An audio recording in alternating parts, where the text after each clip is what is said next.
Siempre creí que la Nochebuena era el momento más sagrado de la familia. Es cuando todos se reúnen, olvidan las peleas y comparten el pan como símbolo de amor. Yo soñaba con ver a mis hijos y nietos juntos, alrededor de la mesa, celebrando no solo la Navidad, sino la vida que construimos. Pero esa noche, mi propia nuera me echó de la cena y gritó delante de todos: «No eres parte de esta familia». Y si piensas que mi historia termina con esa puerta cerrándose en mi cara, estás muy equivocado. Porque lo que ocurrió después, ni la telenovela más atrevida lo habría imaginado. Quédate conmigo hasta el final, porque el destino dio una vuelta que nadie jamás habría creído. Pero antes, dime aquí en los comentarios, ¿desde dónde estás viendo esta historia ahora? Y suscríbete para acompañar más historias como esta, que tocan lo más profundo del corazón. Mi nombre es Isabel de la Vega, tengo 71 años, y durante décadas fui joyera en Segovia. Crié a mi hijo Javier con esfuerzo y amor, creyendo que el mundo siempre recompensa el sacrificio de una madre. Pero aquella noche de Navidad, descubrí que la vida no siempre devuelve lo que damos. A veces nos arranca todo, solo para obligarnos a levantarnos aún más fuertes. Nunca imaginé que una fecha tan esperada pudiera convertirse en una herida tan profunda. Caminaba por las calles frías de Segovia con mi bastón apoyado en la mano derecha y una caja de polvorones caseros en la izquierda. Había puesto todo mi amor en esos dulces, pensando en mis nietos, convencida de que al menos un gesto sencillo podía abrir un espacio en la mesa. El aire olía a leña encendida y a castañas asadas, pero dentro de mí había un nudo que no se deshacía. Esa noche no llevaba vestido elegante ni joyas, apenas un abrigo viejo que me cubría del viento. Sin embargo, lo importante no era cómo me viera, sino el deseo sincero de estar junto a mi familia. La mansión de Javier destacaba en la calle por sus luces de colores y la música que escapaba a través de las ventanas grandes. Todo era opulento, desde el portón de hierro hasta la decoración que podía adivinar a través del cristal. Lámparas de diseño, un árbol adornado con figuras brillantes y un salón preparado para un banquete digno de un restaurante elegante. Me detuve unos segundos antes de tocar el timbre, observando cómo entraban invitados vestidos con ropa de diseñador y perfumes caros. Yo me sentía pequeña en medio de tanta elegancia, pero traté de recordarme que, aunque mi ropa fuera sencilla, seguía siendo la madre de la casa. Al abrirse la puerta, apareció Clara, impecable con un vestido rojo que resaltaba su piel, un collar de perlas y un bolso de cuero que dejaba sobre la mesa como si no pesara nada. La forma en que me miró me hizo sentir fuera de lugar, como si mi presencia fuera una mancha en su cuadro perfecto de lujo y apariencias. No sonrió, tampoco se sorprendió. Su mirada fue dura, casi de desprecio, y comprendí que mi llegada no era bienvenida.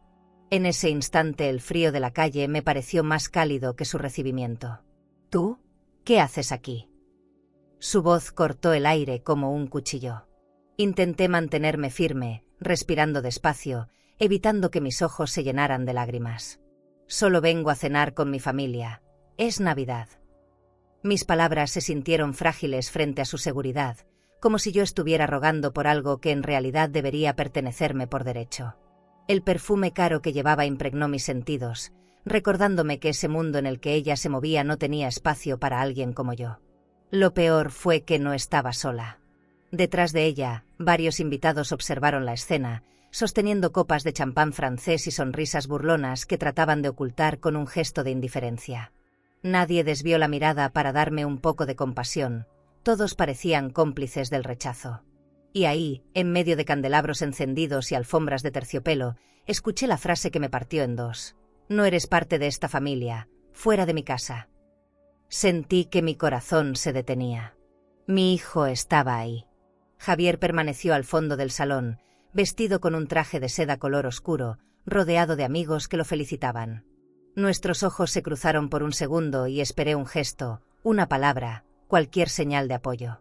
Pero bajó la mirada y se quedó callado, como si la vergüenza le impidiera defenderme. Ese silencio pesó más que los gritos de Clara. Era la confirmación de que la sangre no siempre se impone sobre el orgullo y el miedo. No sé cómo logré mantenerme de pie. Mis piernas temblaban, y aún así di un paso atrás sin decir nada.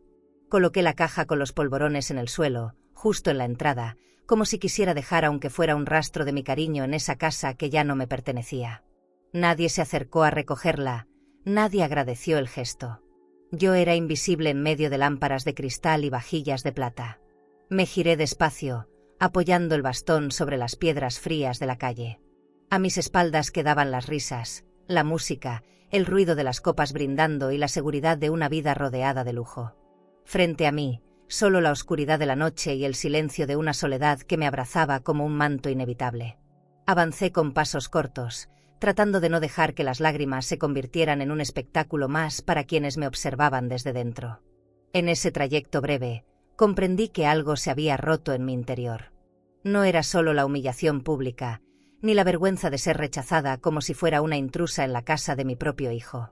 Era la certeza de que mi lugar había sido arrebatado, de que ya no tenía espacio en esa familia que yo había ayudado a construir con sacrificio y amor.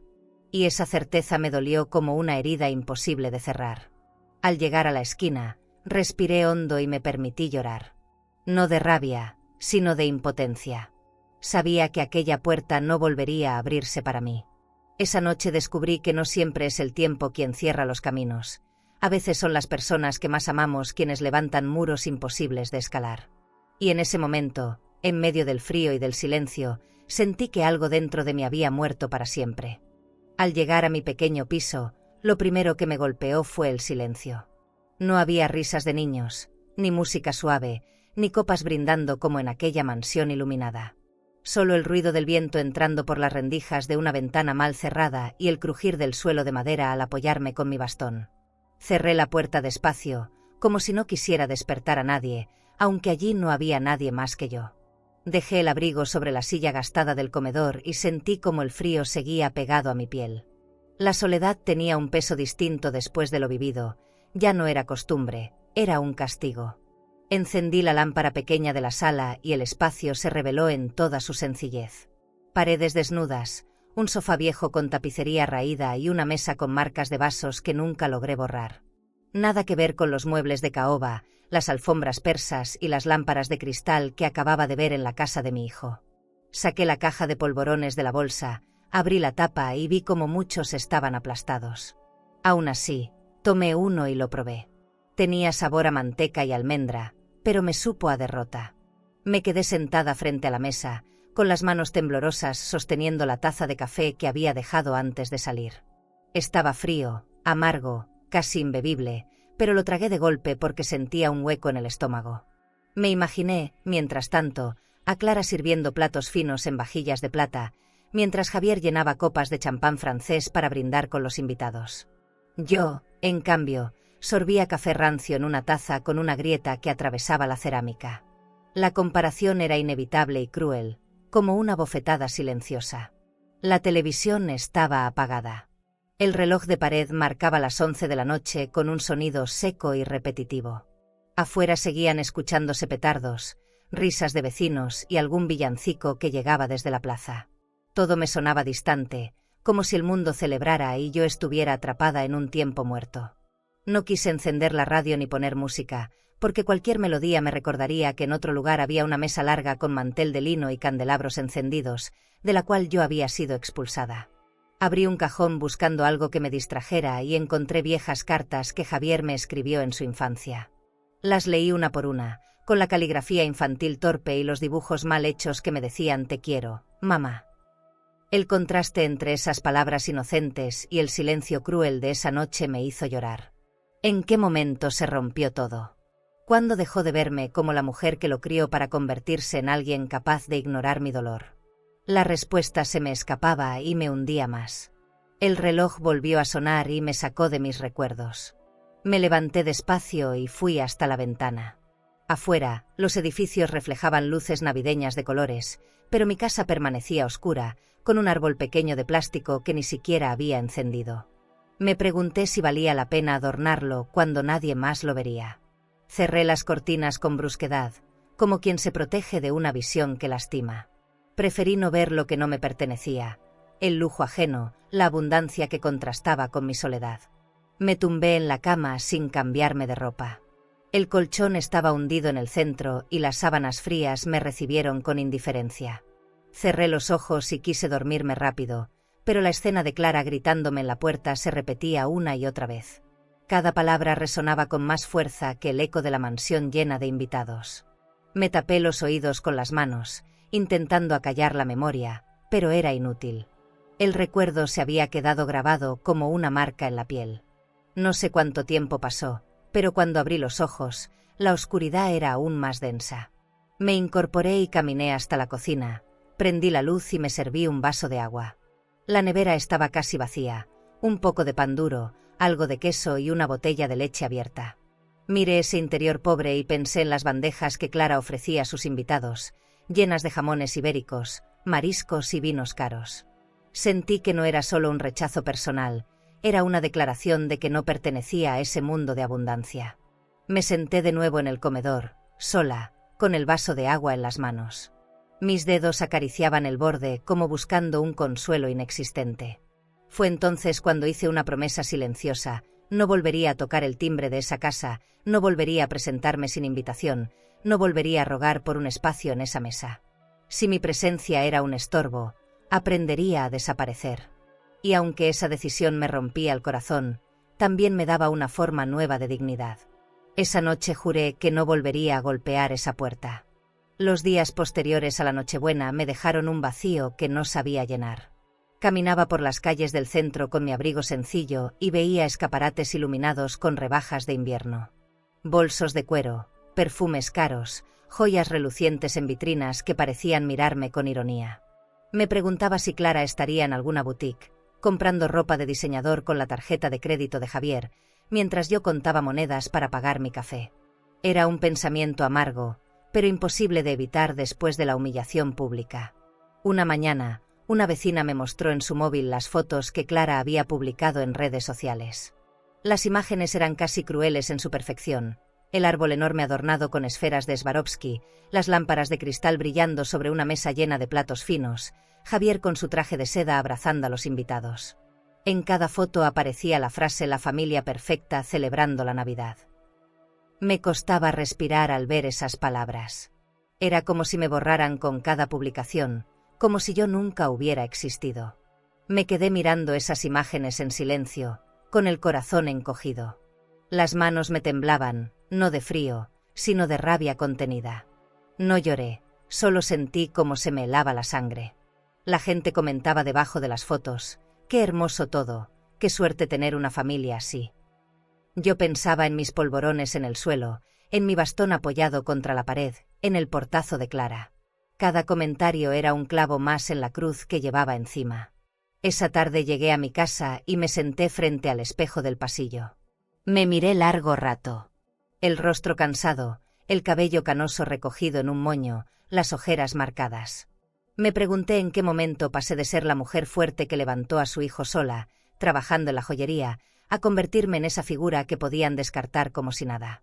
No era solo dolor, era una especie de desconcierto profundo. Sentía que ya no me reconocía. Intenté distraerme organizando papeles viejos. Encontré recibos de la joyería, cartas de clientes que agradecían mi trabajo, fotos de Javier niño en mi regazo. Cada objeto era un pedazo de mi historia y a la vez una herida. Me invadió un pensamiento extraño. Mientras ellos exhibían lujo, yo solo tenía recuerdos. Y aún así, esos recuerdos eran mi verdadero tesoro, aunque dolieran. Al día siguiente, mientras esperaba en la cola del banco para retirar unos ahorros, escuché a dos mujeres hablando de Clara. Decían que era tan elegante, que sabía moverse en ambientes de club privado, que tenía un don para caer bien. Las palabras me sonaron huecas, pero me hirieron igual. Era como si estuvieran describiendo a una reina intocable, y yo no era más que una sombra en su historia. Al volver al piso, puse la tetera en el fuego y me quedé de pie mirando cómo salía el vapor. La cocina olía a gas y a pan tostado. Cerré los ojos y respiré profundo, intentando calmarme. Pero cada vez que lo hacía, veía de nuevo las imágenes de Clara alzando su copa de champán, sonriendo a cámara, posando en su salón majestuoso. No podía escapar de esa escena aunque quisiera. Era una burla pública, disfrazada de celebración. Decidí no entrar más a redes sociales, no mirar más fotos ni comentarios. No quería seguir alimentando esa sensación de ser invisible. Sin embargo, aunque cerrara los ojos, las imágenes seguían ahí. La humillación no desaparecía apagando una pantalla. Se había instalado dentro de mí como un huésped indeseado. Por primera vez, Sentí no solo tristeza, sino un inicio de coraje silencioso, algo que aún no sabía cómo usar. Esa noche, mientras cenaba un trozo de pan con queso, comprendí que no se trataba solo de Clara. Era Javier quien me había borrado. Él había permitido esa escena, había preferido callar. Y ese descubrimiento dolió más que todo. No sabía todavía qué haría con ese dolor, pero intuía que algo en mí estaba cambiando. Y ese cambio sería la semilla de todo lo que vendría después. Me armé de valor y decidí buscar a Javier. No podía quedarme con la herida abierta sin al menos intentar una conversación. Caminé hasta su oficina en el centro, un edificio elegante con ventanales enormes y una entrada adornada con mármol. Al entrar, el olor a café caro y a cuero nuevo me golpeó como un recordatorio de la distancia entre su mundo y el mío. Lo vi detrás de un escritorio imponente, rodeado de muebles de caoba que brillaban bajo la luz cálida de una lámpara de diseño. No era el niño que crié, era un hombre atrapado en la apariencia del éxito. Se levantó con prisa cuando me vio y cerró la puerta, como si quisiera ocultar mi visita de sus empleados. Sus manos estaban nerviosas, jugueteando con una tarjeta de crédito dorada que dejó sobre la mesa. «Mamá, ¿qué haces aquí?», me preguntó con un tono entre sorpresa y molestia. Yo lo miré a los ojos, sin rodeos. «Hijo, vengo a preguntarte si tan poco valgo para ti. ¿Era necesario humillarme de esa forma?». Sentí que mi voz temblaba, pero no por miedo, sino por la impotencia acumulada. Él suspiró, se acomodó la corbata y se dejó caer en la silla. «No quiero problemas, mamá. Sabes cómo es Clara, se pone nerviosa con estas cosas». La excusa me dolió más que el rechazo de aquella noche. «¿Y tú? ¿No te pones nervioso al negarme delante de todos? ¿No te incomoda ver cómo tu madre es tratada como una intrusa?». Mi voz sonaba más firme, pero dentro de mí ardía un fuego silencioso. Esperaba una respuesta distinta, un mínimo de defensa, algo que me recordara que aún era su madre. El silencio que siguió fue peor que cualquier palabra. Javier evitó mi mirada, abrió un cajón y sacó unos documentos, como si quisiera esconderse detrás del papel. El ruido de las hojas era el único sonido en esa oficina de lujo. Sentí que la distancia entre nosotros se volvía un abismo, más grande que la propia diferencia de estatus. Yo lo había criado con dignidad, y ahora la pisoteaba con cada segundo de su silencio. Me levanté despacio de la silla, acariciando el bastón como si fuera lo único que me sostenía. El aire en la oficina era pesado, impregnado de perfume caro y de una frialdad que nunca había sentido en mi hijo. «No vine aquí a rogarte nada», le dije con un hilo de voz. «Solo quería mirarte a los ojos y comprobar si todavía queda algo del niño que un día me abrazaba sin vergüenza». No hubo respuesta. Él se quedó callado, clavando los ojos en los documentos, como si yo fuera un trámite más. Al salir, pasé frente al espejo del pasillo y vi mi reflejo. Una mujer mayor, cansada, con arrugas que contaban historias y con la dignidad sostenida apenas por un hilo. Me pregunté cómo podía un hijo negar con tanto descaro a la mujer que lo había sostenido con las manos desnudas cuando no había dinero ni para pagar el gas. Bajé las escaleras con pasos lentos, pero cada escalón era una carga más de dolor. La calle me recibió con el ruido del tráfico y el frío del invierno. Caminé despacio, observando a la gente entrar en tiendas lujosas, cargando bolsas de diseñador, como si el mundo entero estuviera en un desfile de apariencias. Yo, en cambio, solo llevaba mi soledad como equipaje. El contraste me hizo sentir invisible, como si mi existencia no tuviera peso en medio de tanta prisa y brillo. De regreso a mi piso, me dejé caer en el sofá desgastado. Cerré los ojos y escuché el silencio, un silencio pesado, lleno de reproches y recuerdos. El eco de las palabras de Javier me retumbaba: «No quiero problemas». Esa frase se volvió un martillo en mi cabeza. Comprendí que, para él, yo me había convertido en eso, un problema. Y esa certeza me partió el alma en dos. Esa noche, al acostarme, entendí que Javier había tomado una decisión, aunque nunca la dijera en voz alta. Había elegido su silencio en lugar de elegirme a mí. Y el silencio, cuando viene de un hijo, duele más que cualquier insulto. ¿Y tú? ¿Crees que un hijo debe permitir que su pareja decida cómo tratar a su madre, aunque eso signifique humillarla delante de todos? Después de aquella visita a la oficina de Javier, sentí que algo en mí se apagó definitivamente. Ya no había ilusión, Tampoco quedaban ganas de insistir en un lugar donde me habían cerrado la puerta tantas veces. Una mañana recogí lo poco que tenía y decidí dejar el barrio. Guardé en cajas mis pocos muebles, doblé la ropa que aún resistía los años y empaqué fotografías que me dolían, pero que no estaba dispuesta a abandonar. Cerré la puerta del piso con una calma extraña, como si ese gesto significara renunciar a la vida que había conocido hasta entonces. Vendí la joyería que había heredado de mi padre. Era un local pequeño, pero cada rincón guardaba mi historia. Vitrinas donde un día expuse relojes antiguos, cajones con piezas de plata que habían pasado por mis manos, clientes que confiaban en mi trabajo artesanal. Firmar la venta fue como arrancarme un pedazo de piel. El notario me miró con formalidad, yo apenas asentí, sabiendo que era el único camino. Cuando me entregaron el cheque sentí una mezcla de tristeza y alivio. Ese dinero era mi boleto de salida. Con ayuda de una agencia de viajes, tomé un tren hacia Ávila. Necesitaba un lugar donde nadie me reconociera, un sitio donde empezar de nuevo sin la sombra de Javier ni las miradas de Clara. El trayecto se me hizo largo, pero al mirar por la ventana los campos cubiertos de escarcha, imaginé que también yo podía cubrir mi herida con una capa nueva. No buscaba lujo ni comodidades, solo un espacio donde mi dignidad no se sintiera cuestionada a cada paso. Al llegar, recorrí varias calles estrechas hasta que vi la casa que más tarde sería mía.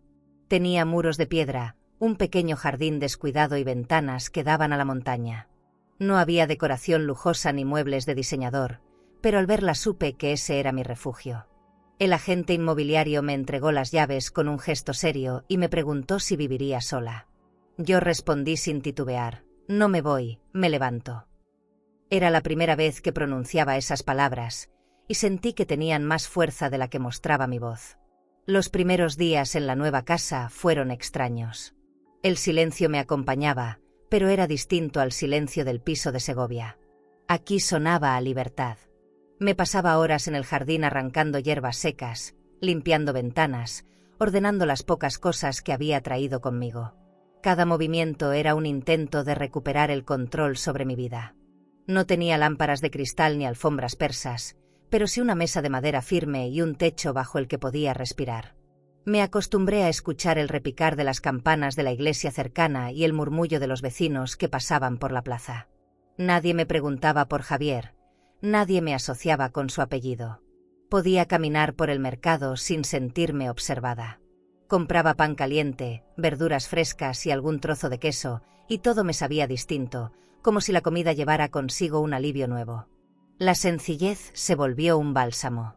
Una noche, me senté frente a la chimenea improvisada que había encendido con leña. El fuego iluminaba las paredes desnudas y me regalaba un calor distinto, más humano que cualquier calefacción moderna. Pensé en cómo Clara encendía velas en candelabros de plata mientras yo me conformaba con una llama humilde. Y sin embargo, esa llama me hacía sentir más acompañada que toda la opulencia de su salón.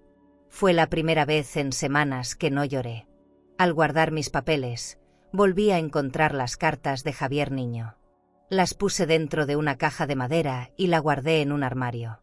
No quería deshacerme de ellas, pero tampoco podía permitir que me lastimaran cada noche. Esa decisión, pequeña y silenciosa, fue como poner un candado a una herida abierta. Cerré el armario y me prometí no volver a abrirlo hasta que mi corazón estuviera listo. Así desaparecí. No contesté llamadas, no envié mensajes, no di explicaciones. Me convertí en un fantasma para los que alguna vez me llamaron familia. Dejé atrás el barrio, los vecinos, los recuerdos. Y aunque me dolía el abandono, también sentía que por primera vez en mucho tiempo estaba tomando las riendas de mi vida. Esa desaparición no fue huida, fue un comienzo, aunque yo aún no lo supiera del todo.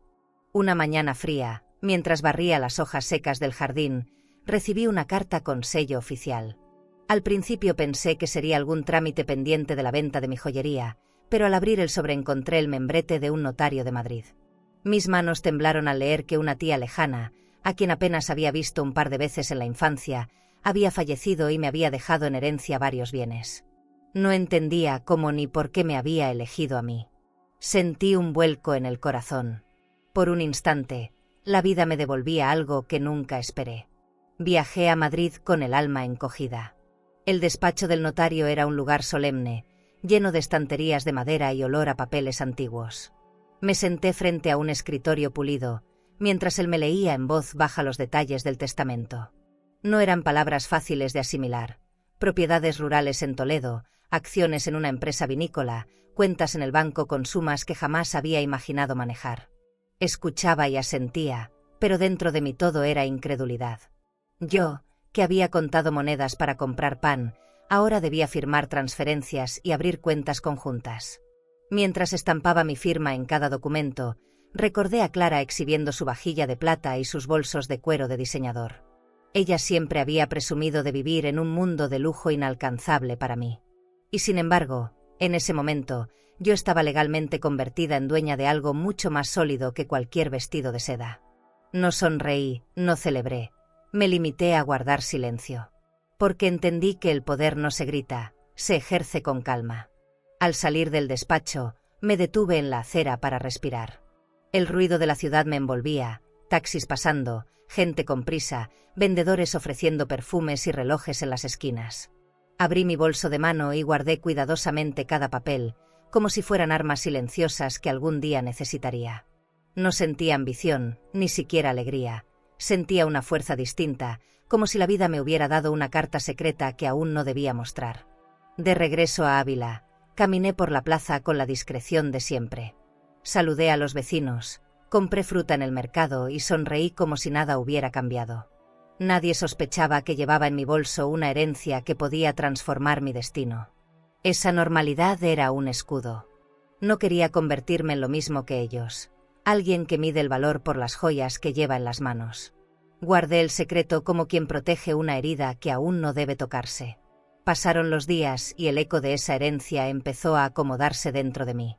Ya no era solo dinero o propiedades, era la posibilidad de tener un futuro diferente. Encendía la chimenea en mi casa de piedra, y mientras las llamas iluminaban las paredes desnudas, pensaba en lo irónico que era. Clara seguía presumiendo de cenas en restaurantes elegantes y viajes organizados por agencias de lujo, sin imaginar que yo tenía ahora recursos mucho más sólidos que sus apariencias. Una tarde recibí una llamada de mi abogado. Su voz era clara y directa. Señora de la Vega, con lo que acaba de heredar, usted tiene un patrimonio respetable. Es libre de decidir cómo administrarlo. Colgué y me quedé en silencio. La palabra que resonaba era decidir. Esa palabra que me habían negado tantas veces, ahora estaba en mis manos. Yo tenía el poder de decidir mi camino, sin pedir permiso a nadie. Miré por la ventana. El sol se escondía tras las montañas, tiñendo el cielo de naranja y violeta. Recordé el momento en que Clara me gritó: «No eres parte de esta familia». Y sonreí con amargura. Porque la vida, sin hacer ruido, me había devuelto un lugar mucho más grande que una mesa de Navidad. No era un asiento en su banquete de cristal, era la posibilidad de levantar mi propia mesa, con respeto y dignidad. Esa noche, frente al fuego, escribí una carta breve para mi abogado. Cuando llegue el momento, avíseme. Yo no grito. Yo actúo.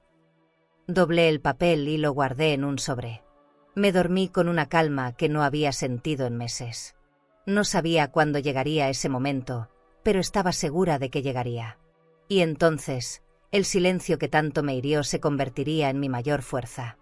Los rumores llegaron a mí como llegan las malas noticias, de golpe y en voz baja.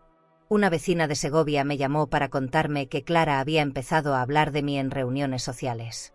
Decía que yo estaba enferma, que había perdido la razón, que por eso me había aislado. La escuché en silencio, con el teléfono pegado al oído, sintiendo como cada palabra se clavaba como una espina. No me sorprendía. Clara siempre había sabido disfrazar su crueldad con sonrisas perfectas y perfume caro. Me la imaginé en uno de esos cócteles bajo lámparas de cristal, rodeada de mujeres con vestidos de diseñador y bolsos de cuero. Todas escuchando atentas, con copas de champán en la mano, mientras ella pintaba un retrato de mí como si fuera una anciana decrépita y frágil. Yo sabía que no era cierto, pero el veneno de sus palabras corría rápido. Lo peligroso no era lo que decía, sino la facilidad con la que lograba que los demás lo creyeran. Javier, por supuesto, guardaba silencio. Nunca me llamó para desmentir nada, nunca levantó la voz para defenderme. Ese silencio era el terreno fértil donde las mentiras de Clara crecían como malas hierbas. Imaginaba a mi hijo escuchando, apretando los labios, sin tener el valor de enfrentarse a su esposa. Y esa cobardía me dolía más que cualquier palabra inventada. Porque Clara podía ser cruel, pero Javier era mi sangre.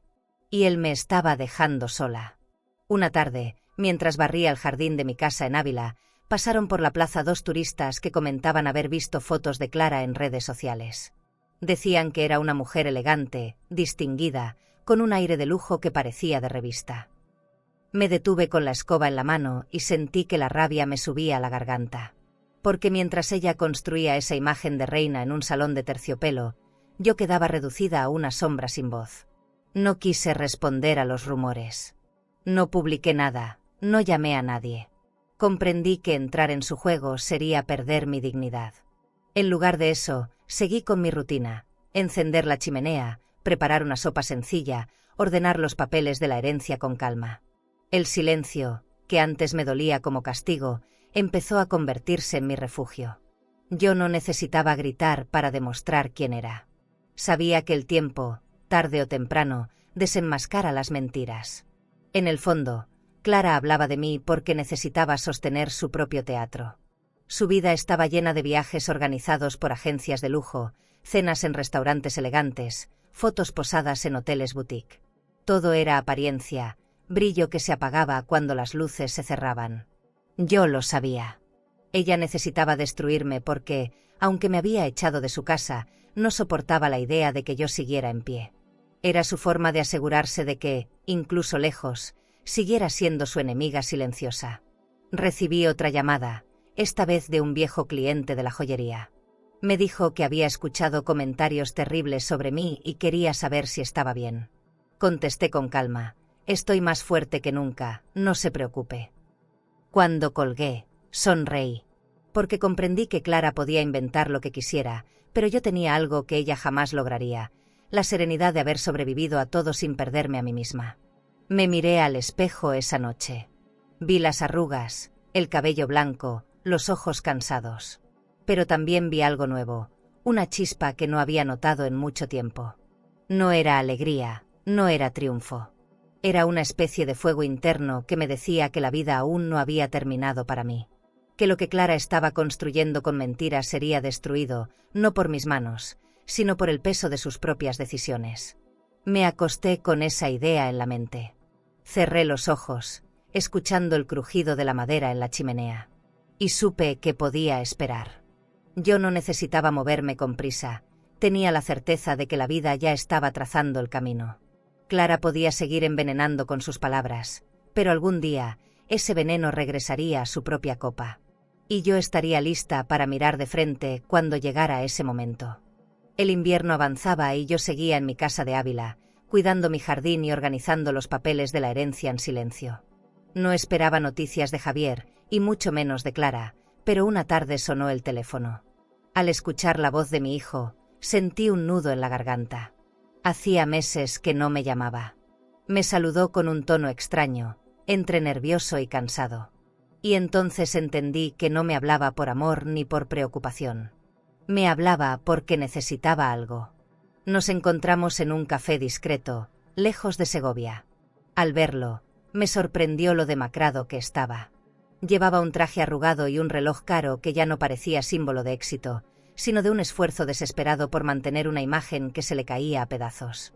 Se sentó frente a mí, pidió un café con leche y comenzó a hablar sin rodeos. «Mamá, estamos teniendo problemas con la hipoteca». Esa palabra cayó sobre la mesa como una losa. Hipoteca. Lo escuché en silencio. Hablaba rápido, justificándose, diciendo que las cuentas del banco estaban en rojo, que las tarjetas de crédito estaban saturadas, que Clara gastaba más de lo que entraba, que los intereses se multiplicaban. Mientras lo oía, recordé el eco de Clara gritándome: «No eres parte de esta familia». Y pensé: ahora sí me buscan, pero no por cariño, sino por dinero. Javier siguió hablando. Me contó que Clara insistía en mantener la apariencia de lujo, cenas en restaurantes elegantes, viajes cortos organizados por agencias, ropa de diseñador, fiestas en casa con lámparas encendidas como si fueran palacios. Todo a crédito, todo sostenido con cuentas conjuntas que ya no podían sostenerse. Mientras tanto, La mansión de mármol empezaba a tambalearse, como un castillo de naipes. Me dolía verlo así, con el rostro cansado, los ojos apagados, la voz quebrada. Era mi hijo, y a pesar de todo, mi instinto de madre quería abrazarlo. Pero había algo más fuerte que ese impulso, la memoria de cada humillación. Recordé la puerta cerrada en Navidad, la caja de polvorones en el suelo, su silencio cómplice.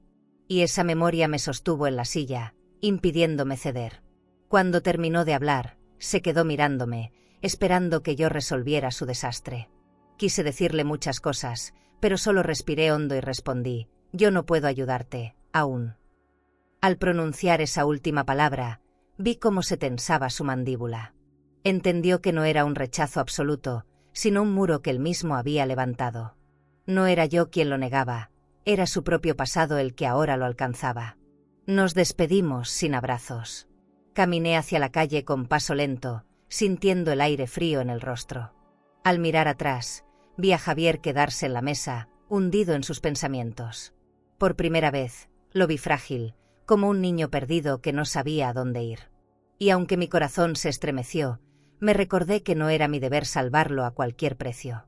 Esa noche, encendí la chimenea de mi casa y me senté a observar las llamas.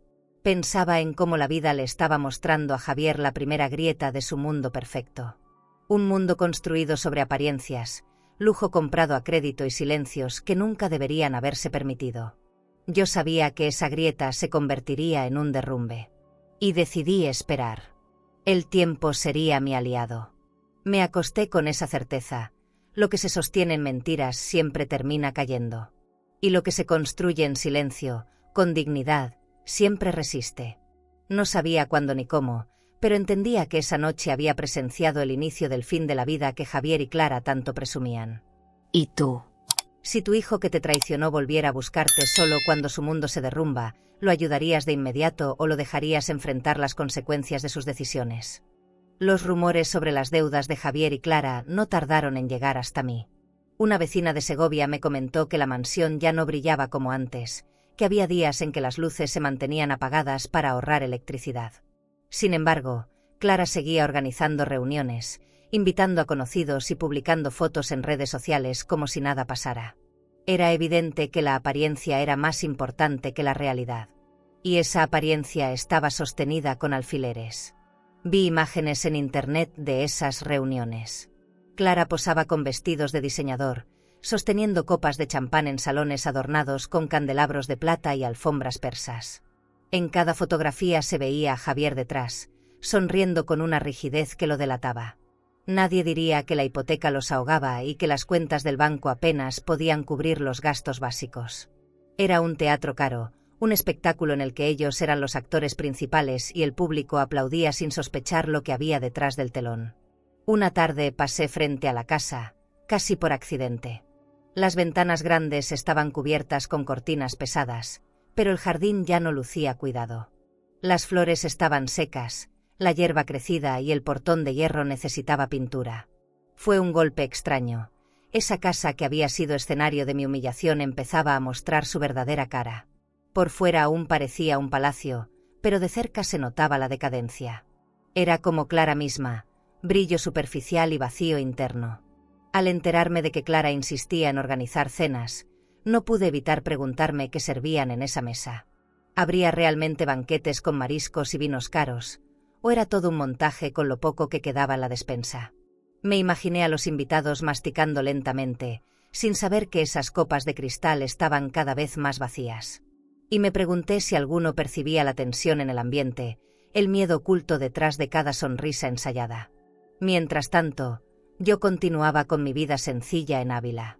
Encendía la chimenea, regaba el pequeño jardín y cocinaba guisos modestos que llenaban la casa de aroma a hogar. No tenía necesidad de impresionar a nadie. Y sin embargo, sentía que mi paz interior valía más que cualquier bolso de cuero o joya reluciente. Era una tranquilidad que ellos jamás podrían comprar, porque no se vende en ningún banco ni se consigue en ningún club privado. Una vez, un conocido me contó que Clara había hablado mal de mí frente a sus amigas, asegurando que yo vivía en la miseria, olvidada, casi como una mendiga. Me dolió, pero no tanto como antes. Sonreí en silencio, porque sabía que la verdadera miseria no era la económica, sino la moral. Ella necesitaba inventar mentiras para sostener su personaje. Yo no necesitaba nada más que mi dignidad. Con el paso de los días, observé cómo los comentarios empezaban a cambiar. Algunos vecinos murmuraban que ya no era lo mismo, que Clara se veía más nerviosa, que Javier estaba más ausente. Las grietas que yo había visto desde el café aquella tarde ahora eran visibles para todos. Y esa máscara de perfección comenzaba a resquebrajarse. Yo no deseaba venganza inmediata. No necesitaba que el mundo supiera la verdad de golpe. Prefería esperar en silencio, viendo cómo la vida acomodaba las piezas. Clara podía seguir riendo bajo sus lámparas de cristal, pero yo sabía que cada carcajada escondía el miedo a perderlo todo. Esa certeza era suficiente para mantenerme en calma. Me acosté una noche pensando en eso. La máscara siempre se cae. Puede tardar, puede resistir, pero nunca es eterna. Y cuando se rompe, lo que queda al descubierto no es el lujo ni la elegancia, sino la verdad desnuda. Yo estaba dispuesta a esperar a que esa verdad se mostrara por sí sola. Y esa espera, lejos de debilitarme, me fortalecía cada día un poco más. La llamada llegó una mañana fría, cuando estaba revisando mis papeles frente a la chimenea. Mi abogado me habló con calma, pero sus palabras eran claras. Señora de la Vega, ya es momento de ejecutar sus derechos sobre las propiedades compartidas con su hijo. Sentí un cosquilleo extraño en el estómago. No era alegría ni venganza, era la confirmación de que la justicia silenciosa empezaba a moverse. Tomé aire profundo y asentí al teléfono. No respondí con entusiasmo, solo con la serenidad de quien sabe esperar. Días después, el abogado de Javier lo citó en su oficina. Me contaron que estaba presente cuando escuchó la noticia. La revocación de los bienes sería inmediata y todo pasaría a mis manos. Me lo imaginé sentado en un sillón de terciopelo, rodeado de muebles caros, con el rostro pálido y las manos temblorosas. Visualicé cómo apretaba los labios, incapaz de articular una defensa. Porque no había defensa posible. Las cuentas del banco no podían sostener el peso de su vida de lujo. Mientras tanto, Clara seguía organizando cenas en la mansión. Colgaba fotos en redes sociales, posando con su copa de champán, mostrando los candelabros de plata como si fueran símbolos de victoria. Ella no sabía todavía lo que se avecinaba. No sabía que el suelo bajo sus tacones de diseñador ya estaba resquebrajado. Y yo, desde la distancia, observaba en silencio, sin decir nada, con la calma de quien sostiene una carta que aún no revela. Mi abogado me visitó en Ávila para entregarme los documentos oficiales. Los puso sobre la mesa de madera de mi comedor sencillo, y el contraste me pareció irónico. Papeles con el poder de quitar mansiones apoyados sobre un mantel bordado por mis propias manos. Los firmé despacio, con letra firme, sin prisa. Cada rúbrica era un acto de dignidad, no de venganza. No levanté la voz, no celebré. Guardé las carpetas en una caja y las dejé sobre un armario, como si fueran semillas esperando la estación adecuada. Pensé en Javier esa noche. Lo vi en mi memoria, cabizbajo, escuchando al abogado leer en voz alta lo que ya era inevitable. Imaginé su respiración entrecortada, su orgullo doblado, el silencio pesado en aquella oficina adornada con alfombras persas. ¿Pensaría en mí? ¿Recordaría la puerta cerrada en Navidad? ¿O seguiría culpándome en secreto, incapaz de aceptar que fueron sus decisiones las que lo llevaron ahí? No lo sabía. Pero lo cierto es que esa herida no me correspondía a mí sanarla. Clara, en cambio, seguía proyectando seguridad. Se paseaba por la ciudad con sus gafas oscuras, su bolso de cuero caro y su perfume intenso, como si quisiera cubrir con fragancia la podredumbre que se escondía detrás. La veía en fotografías compartidas, riendo con otras mujeres en restaurantes elegantes, como si el mundo le perteneciera. No imaginaba que pronto esas mismas manos tendrían que empacar apresuradas sus joyas y vestidos de seda. Yo seguía en mi casa, viviendo con sencillez. No cambié mis rutinas, no gasté de más, no compré ropa nueva. Preparaba mis guisos de siempre, regaba mi jardín, limpiaba el polvo de las ventanas. No necesitaba mostrar nada a nadie, porque sabía que el lujo verdadero no está en lo que se exhibe, sino en la dignidad que uno se niega a perder. Y esa dignidad era ahora mi única riqueza. Una tarde, mientras caminaba por la plaza, Vi un grupo de niños correr con risas limpias.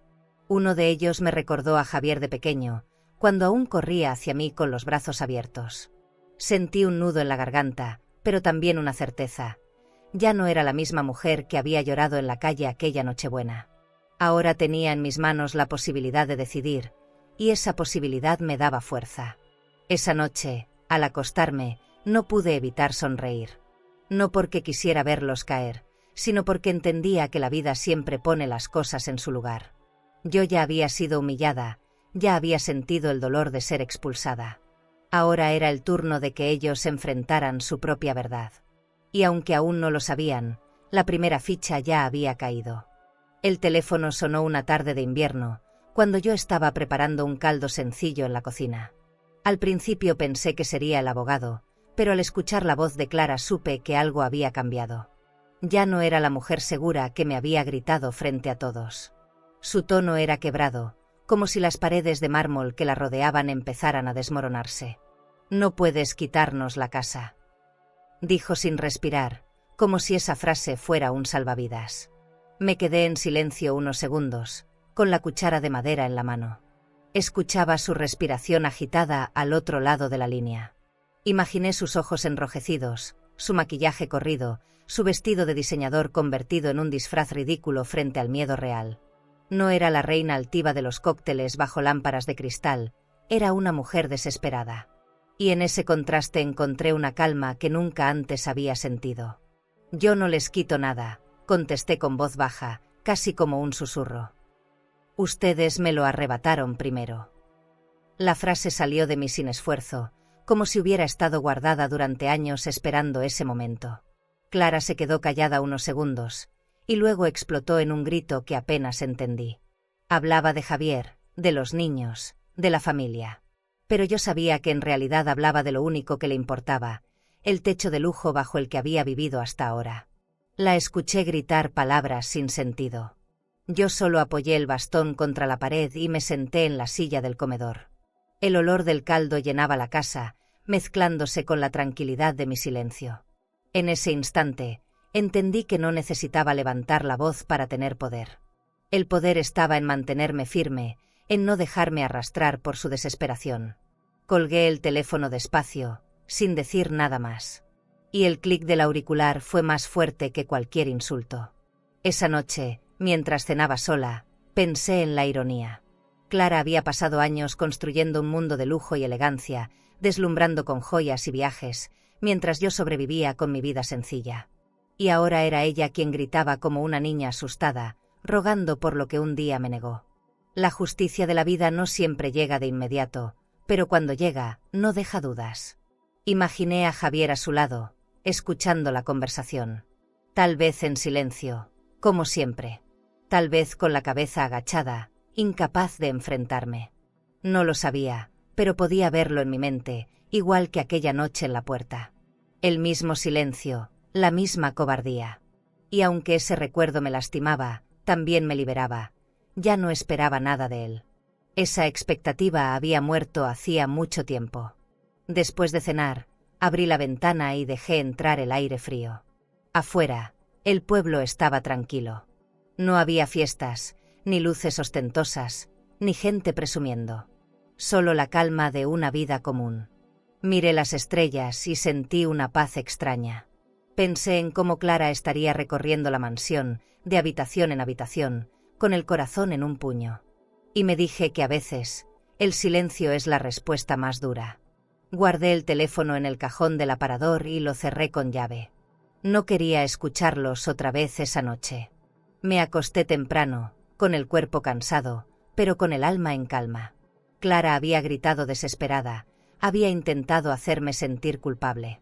Pero por primera vez entendí que no debía cargar con culpas que no me correspondían. La verdadera carga estaba sobre ellos. Al cerrar los ojos, supe que lo peor aún no había llegado para Javier y Clara. La llamada de esa tarde era solo el principio de una caída mucho más grande. Y yo estaba lista para observar, sin rencor, cómo la vida hacía lo que tenía que hacer. El día del remate judicial amaneció gris, con un cielo pesado que parecía anunciar tormenta. Yo me levanté temprano, Me puse un vestido azul marino sencillo pero elegante y tomé mi bastón. No necesitaba joyas ni perlas, porque mi presencia no iba a ser un adorno, iba a ser una declaración. Viajé hasta Madrid en silencio, mirando por la ventana del tren los campos desnudos. Sabía que ese día no era un final, sino el inicio de algo que llevaba demasiado tiempo esperando.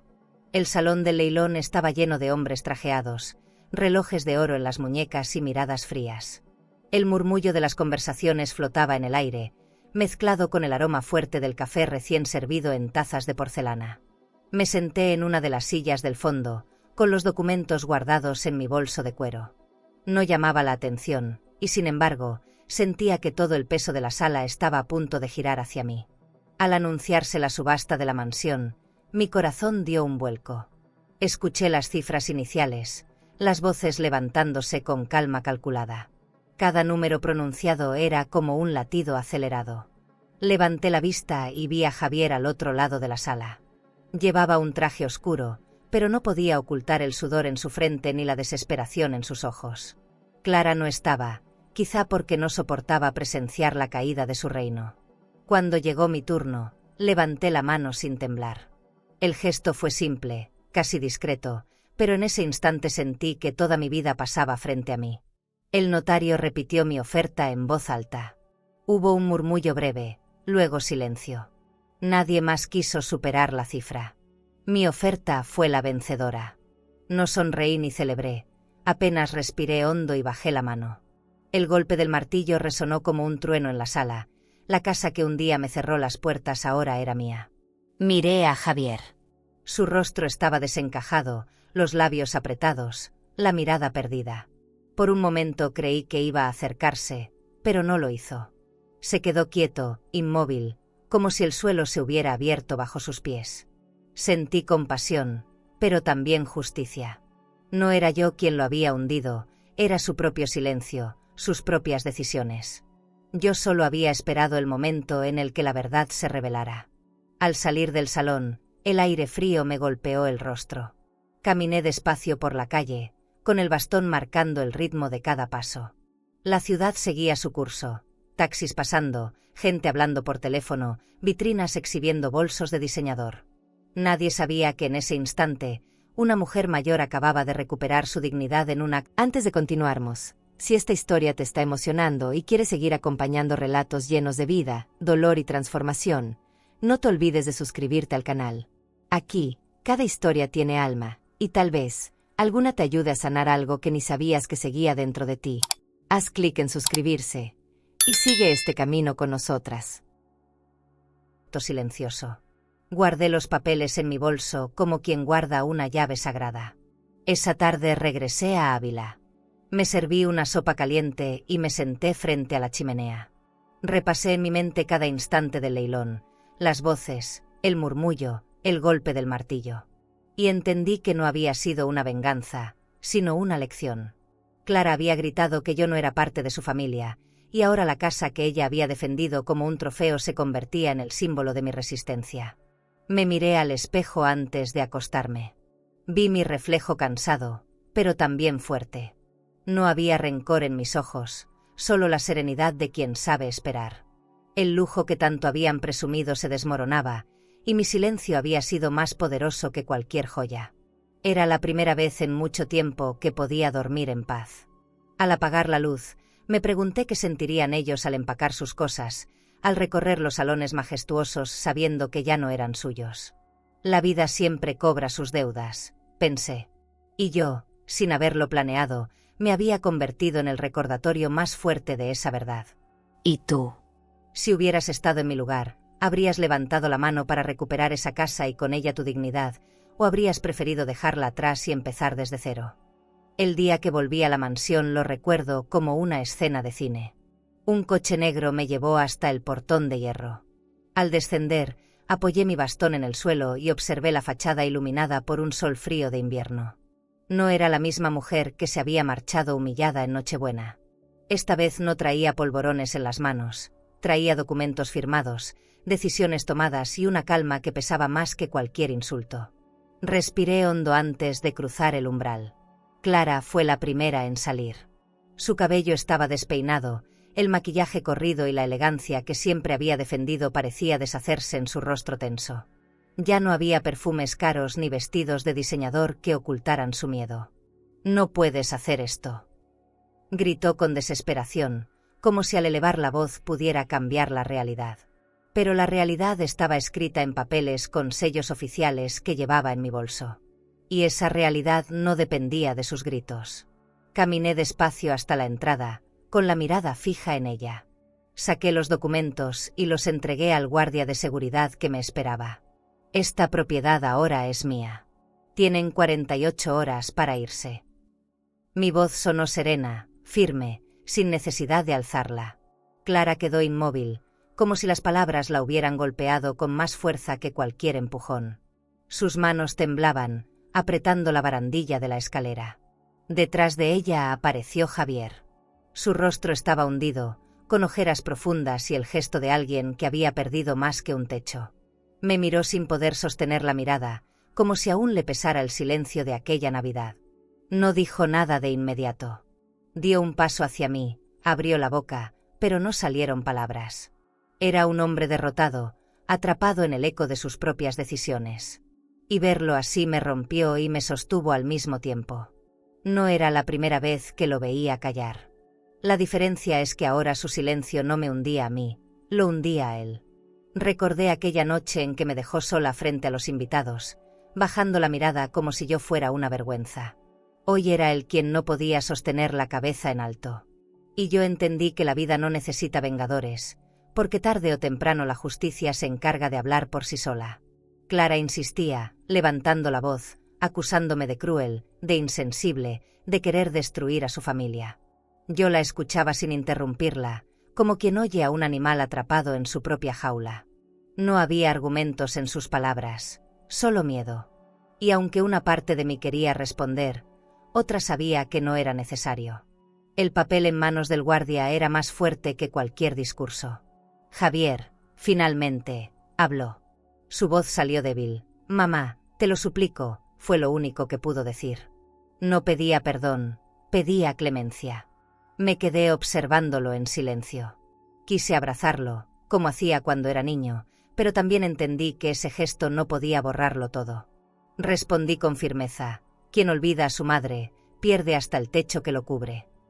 Y esas palabras quedaron flotando en el aire, más pesadas que cualquier muro. El guardia me abrió paso. Crucé la entrada y por primera vez en años volví a pisar el suelo de esa casa. El eco de mis pasos resonó distinto, como si las paredes recordaran lo que había sucedido y me devolvieran un saludo contenido. No me tembló la mano al tocar la puerta, ni la voz al dar la orden.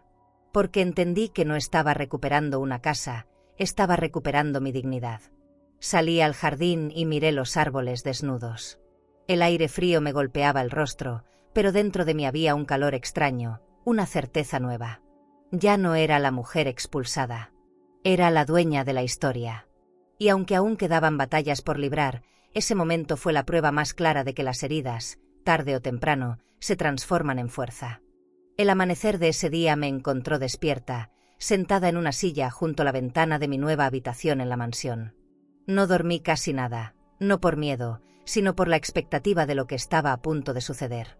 Escuchaba el viento colarse por las rendijas y el sonido lejano de un coche que se detenía frente al portón. Eran ellos. Javier y Clara regresaban a lo que ya no era suyo. Sentí un escalofrío, no de tristeza, sino de certeza. Las cosas habían llegado al punto en que debían llegar.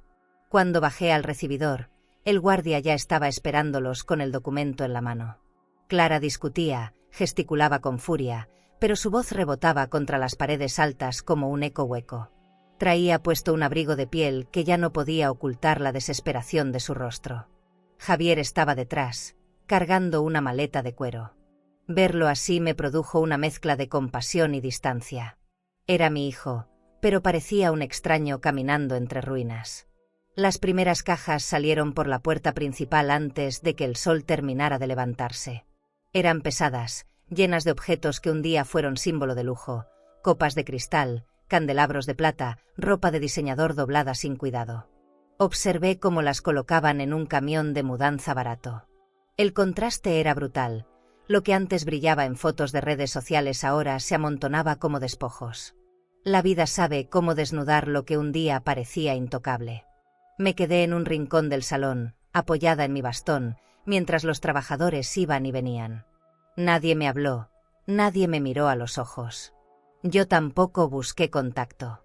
Era como si estuviéramos en dos mundos paralelos. El mío, sereno y en silencio, el de ellos, hecho de prisas y culpas. Clara lloraba a ratos, gritaba a otros, y se callaba cuando Javier la miraba con dureza. El matrimonio que un día me humilló estaba desmoronándose frente a mis ojos. El jardín fue lo siguiente en vaciarse. Vi salir la alfombra persa enrollada, las sillas de mimbre, hasta las lámparas de cristal que habían iluminado sus cenas ostentosas. Cada objeto cargado en el camión era un pedazo del escenario donde yo había sido rechazada. Y sin embargo, al verlos desaparecer uno tras otro, sentí alivio. Como si las paredes de aquella mansión finalmente respiraran después de tanto lujo artificial. En un momento, Clara intentó acercarse. Tenía los ojos hinchados, la voz rota. ¿Estás feliz ahora?, me preguntó con rabia contenida. No respondí. No había nada que decir.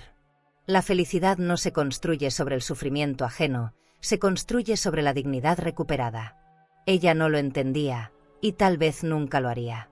Mi silencio fue la respuesta más dura que podía darle. Javier, en cambio, no buscó palabras.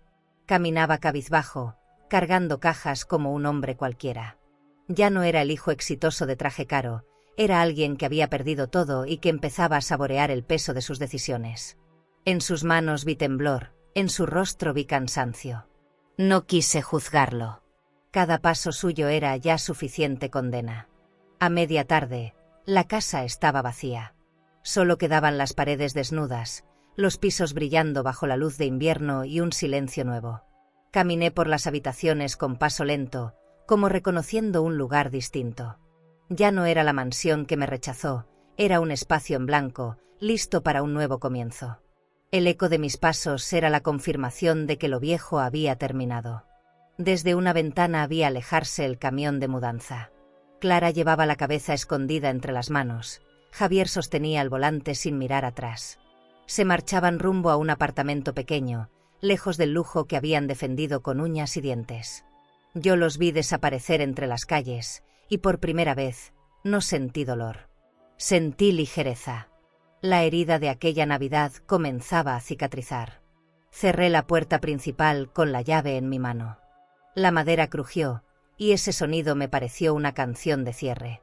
Toqué la pared fría y respiré hondo. Dentro de mí, algo se acomodaba en su sitio. No había odio, no había venganza, solo la certeza de que todo lo vivido me había traído hasta allí. Y que ahora, por fin, esa casa podía llenarse de una historia nueva. Me dirigí al jardín trasero, donde la tierra estaba húmeda. Toqué la hierba con los dedos, imaginando flores creciendo en el mismo lugar donde antes se habían celebrado fiestas de apariencia. El futuro estaba en mis manos. Y yo estaba lista para escribirlo, no con gritos ni con ostentación, sino con calma, respeto y memoria. El desalojo no fue un final, fue la apertura de una vida distinta. Cuando la casa quedó vacía, recorrí cada habitación con pasos lentos, como si quisiera presentarme ante sus paredes desnudas. Había un silencio distinto, no el silencio de abandono, sino de espera. Abrí las ventanas y dejé que el aire frío de Ávila entrara, renovando el ambiente. La mansión que un día había sido símbolo de lujo vacío ahora estaba lista para convertirse en algo más humano. Sentí que las paredes me devolvían un suspiro. La idea nació esa misma noche, frente a la chimenea. Pensé en todos los abuelos que como yo habían sido apartados, humillados o ignorados por sus propias familias. Pensé en los nietos que a veces crecen sin conocer la ternura de un abrazo mayor. Y entendí que esa casa podía transformarse en un puente. No sería un espacio de ostentación, sino de encuentro. Allí donde antes se celebraban cenas con vajillas de plata, ahora habría risas sinceras y manos pequeñas sembrando flores. Llamé a un arquitecto local y le expliqué mi idea, un centro de convivencia para abuelos y nietos. Me escuchó con atención, recorrió la mansión conmigo y tomó notas. Le pedí que no borrara el carácter de la casa, que dejara los ventanales grandes, los salones amplios, pero que los llenara de calidez. Él sonrió y dijo que sería un reto hermoso. Por primera vez en mucho tiempo, sentí entusiasmo por el futuro. Las obras comenzaron pronto. El salón principal, donde un día Clara me gritó frente a todos, fue transformado en una biblioteca con mesas de lectura y sillones cómodos. El comedor lujoso se convirtió en un espacio para talleres de cocina. En el jardín trasero, los trabajadores levantaron bancas y arreglaron la tierra para plantar flores y huertos pequeños. Cada rincón cambiaba de propósito, y con él cambiaba también el sentido de mi propia vida. Yo supervisaba todo con paciencia. Caminaba por los pasillos, apoyada en mi bastón, saludando a los obreros, agradeciéndoles cada detalle. Veía cómo arrancaban las alfombras persas, cómo desmontaban los candelabros de cristal, y me parecía un acto simbólico, quitar lo superfluo para dar lugar a lo esencial. No me dolía desprenderme de esos objetos. Me liberaba. Porque esa casa nunca fue mía hasta ese momento. Una tarde, un grupo de niños de la escuela del barrio vino a ver las obras. Entraron corriendo, con risas que rebotaban en las paredes aún desnudas. Uno de ellos se detuvo frente a la chimenea y dijo: «Aquí podemos contar cuentos». Otro señaló el jardín: «Allí quiero plantar girasoles». Sus palabras eran pequeñas semillas que me confirmaban que estaba en el camino correcto. El renacer no estaba en el lujo, sino en esas voces. La inauguración llegó meses después. Colgamos un cartel sencillo en la entrada: Centro Isabel de encuentro entre abuelos y nietos. No hubo alfombra roja ni invitados vestidos de gala. Solo vecinos, niños, abuelos y voluntarios que habían participado en el proyecto. Yo corté la cinta con unas tijeras que me prestaron de la escuela local, y al hacerlo, sentí que cortaba también el último hilo que me ataba al pasado doloroso. El primer día fue mágico. Los abuelos contaban historias mientras los niños escuchaban con los ojos abiertos. Otros pintaban murales coloridos en las paredes. Algunos jugaban en el jardín, riendo hasta quedarse sin aliento. Caminé entre ellos con lágrimas en los ojos. Allí donde un día fui humillada, ahora florecía un espacio de amor. Y entendí que la dignidad no se recupera con gritos, sino con acciones que dejan huella. Un periodista local vino a cubrir la inauguración. Me hizo una entrevista breve y publicó la historia en el periódico. A la mañana siguiente, leí el titular: «La abuela que fue echada en Navidad y volvió como dueña». Al principio me incomodó, pero luego sonreí. Porque no se trataba de venganza, sino de testimonio. Mi historia ya no era solo mía. Pertenecía a todos los que alguna vez se sintieron olvidados. Esa noche, al apagar las luces del centro, me quedé sola en el gran salón convertido en biblioteca. Toqué las paredes, acaricié los libros nuevos en los estantes y respiré hondo. Sentí que estaba dejando un legado, algo que iría más allá de mí. No era el dinero, no eran las propiedades, era el mensaje. Lo que antes fue símbolo de exclusión ahora era refugio de encuentro. Ese era mi verdadero triunfo. Antes de dormir, salí al jardín. Las flores recién plantadas aún eran pequeñas, pero ya asomaban verdes contra la tierra. Miré el cielo estrellado y sonreí. Entendí que la vida me había devuelto más de lo que imaginé, no solo una casa, sino una causa. Y esa causa era mi renacer. Cerré los ojos y me permití soñar, no con lo que había perdido, sino con todo lo que estaban haciendo. Una tarde fría, mientras organizaba los libros en la nueva biblioteca del centro, escuché unos golpes suaves en la puerta. Pensé que sería algún vecino curioso o un voluntario rezagado, pero al abrir, me encontré con Javier. Estaba distinto. Llevaba un abrigo gastado, los zapatos polvosos y la mirada baja. No era el hombre seguro de traje caro que había conocido, sino alguien derrotado, marcado por el peso de sus errores. El silencio entre nosotros duró más que el saludo. Entró despacio, como si la casa lo rechazara. Sus ojos recorrían cada rincón transformado. Donde antes hubo un comedor ostentoso ahora había mesas con crayones, donde estuvo la sala de cristal ahora había sillones gastados pero llenos de vida. Se quedó de pie, sin saber dónde sentarse, como si no encontrara su lugar en un espacio que antes creyó suyo. Yo lo observaba en silencio, esperando que sus palabras llegaran. Finalmente habló. «Mamá, perdóname». La voz le temblaba, casi rota. Sentí un nudo en la garganta, pero no respondí de inmediato. Lo miré largo rato, buscando en su rostro aquel niño que un día corría hacia mí con dibujos torpes y abrazos sinceros. No lo encontré. Solo vi a un hombre arrepentido, demasiado tarde. Y entonces comprendí que el perdón no era algo que yo necesitara entregar. Era algo que él debía construir desde dentro. Me acerqué despacio y le señalé una silla. Se sentó, con las manos entrelazadas, los ojos llenos de lágrimas contenidas. Sé que fallé, que te dejé sola, que permití lo imperdonable.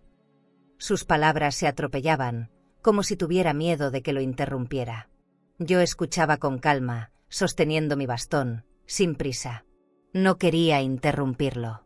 Quería que él mismo enfrentara su vacío. Cuando terminó, guardé silencio unos segundos. Luego le dije, el respeto no se mendiga, se construye. Y yo ya lo construí, sola. Mis palabras lo golpearon más que un grito. Lo vi bajar la cabeza, incapaz de sostener mi mirada. No había odio en mi voz, solo firmeza. Porque entendí que yo no necesitaba su perdón para seguir adelante. Era él quien necesitaba enfrentar sus propias culpas. Javier se levantó y caminó por el salón, tocando con los dedos los lomos de los libros, como si quisiera distraerse. Cada gesto suyo me recordaba lo que habíamos perdido. Quise abrazarlo, pero no lo hice. Había aprendido que hay gestos que no deben regalarse cuando ya no se valoran. El amor de madre es inmenso, pero también tiene límites cuando la dignidad ha sido pisoteada. Me preguntó si algún día podríamos volver a ser familia. No supe qué contestar. Tal vez en su mente aún quedaba la idea de recomponer lo irreparable. Yo lo miré y respondí, la familia no se mide por la sangre, sino por el respeto. Y eso es algo que nunca me diste. Su silencio fue la respuesta más clara. Sabía que la herida era demasiado profunda para cerrarse con palabras. El tiempo parecía detenerse en aquella conversación. Afuera se escuchaba el murmullo de los niños jugando en el jardín, un sonido lleno de vida que contrastaba con el peso que caía sobre nosotros. Pensé en lo simbólico de esa escena. Mientras él pedía lo que no supo cuidar, afuera la vida continuaba creciendo.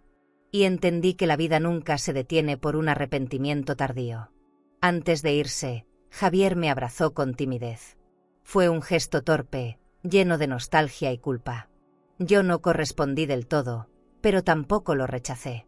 Lo dejé ir, como se deja volar a alguien que ya no pertenece al mismo cielo.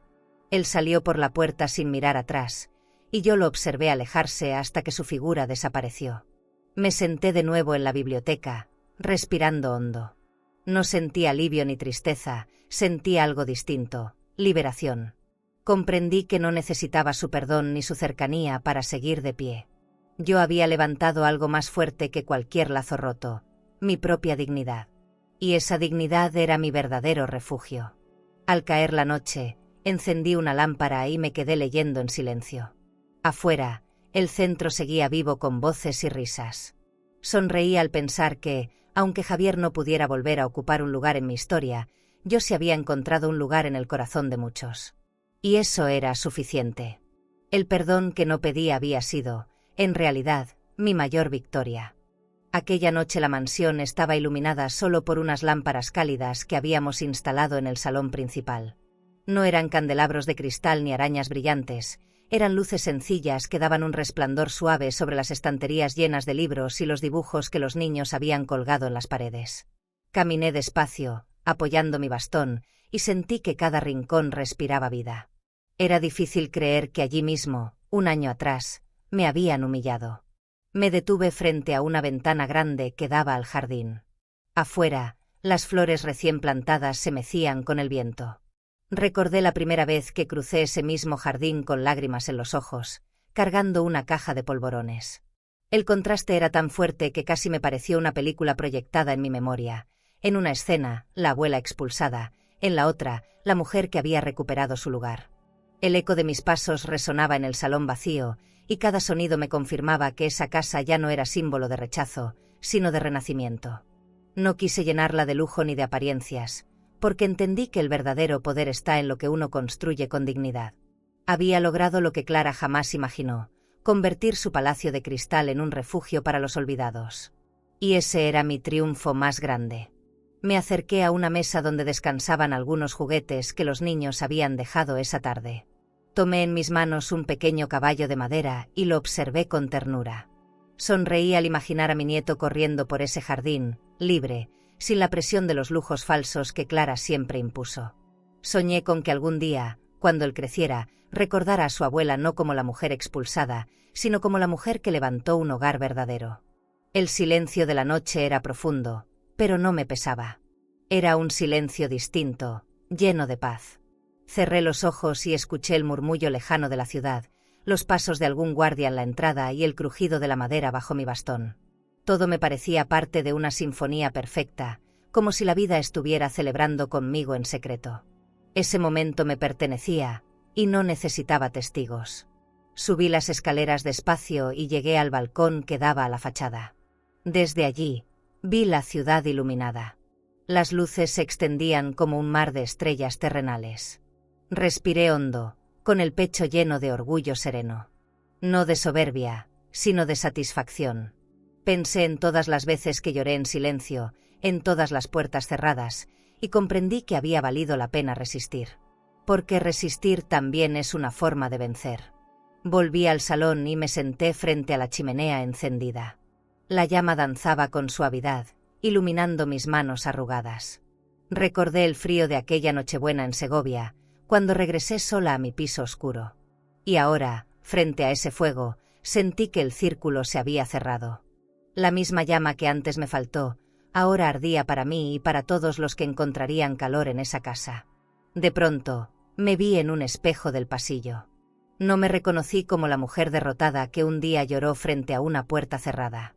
Me reconocí como Isabel de la Vega, la mujer que había sobrevivido a la humillación, al rechazo y al silencio, y que había transformado el dolor en fuerza. Me miré con ternura, con un respeto que antes no supe darme. Ese fue mi momento más íntimo de victoria. El reloj marcó la medianoche. Afuera todo estaba quieto, y dentro de la casa reinaba la calma. Apagué algunas luces y recorrí los pasillos por última vez esa jornada. Toqué las paredes, acaricié la madera de las puertas, como quien bendice un espacio sagrado.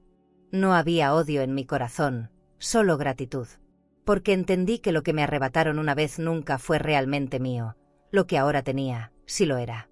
Antes de ir a descansar, me detuve en el jardín trasero. La tierra estaba húmeda y fresca, las flores comenzaban a abrirse bajo la luna.